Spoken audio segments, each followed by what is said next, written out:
Okay, so for an abdominal assessment, you would want to ask the patient about present health history, past health history, and any family history, just to get a sense of background on what's going on and any current symptoms.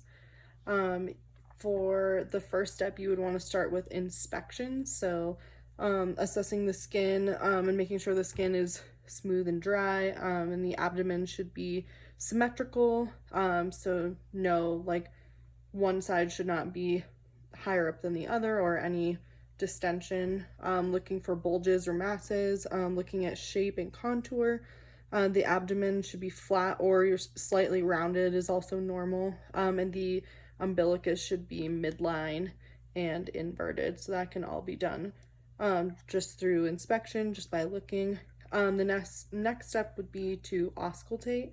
And we would want to start in the right lower quadrant because vowel sounds are expected to be present here due to the ileocecal valve. So you would want to start with a larger part of your stethoscope down in the right lower quadrant, listening for vowel tones, and then moving clockwise.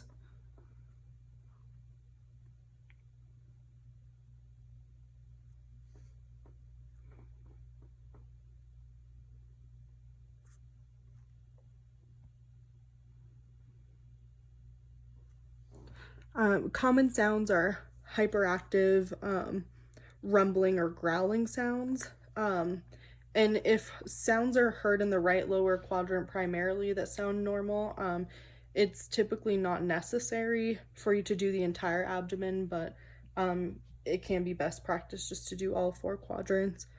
Hyperactive vowel sounds are louder and more intense, like a rushing or tinkling sound. And then hypoactive vowel sounds are diminished and they occur less than 1 minute apart. And absence is determined after listening to each quadrant for a total of 5 minutes. And if there are no sounds heard, then they can be considered absent. And swishing sounds, such as like the abdominal, when listening to the abdominal aorta, or abnormal tones when listening to the abdominal aorta should be reported to the provider immediately. And the next step would be palpation. So light palpation is to assess the abdomen for tenderness and muscle tone. So just wanted to start doing it in the same motion as we did auscultation. So starting in the right lower quadrant.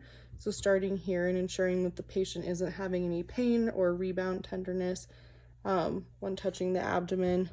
So checking in all 4 quadrants, and also asking them to bear down, making sure they're not having any pain. And this should be non-tender with relaxed muscles. If the patient is having any pain or tenderness when inspecting the abdomen, that would be considered abnormal. The last step is to percuss, but typically this is done by a provider who's more educated to detect abnormalities.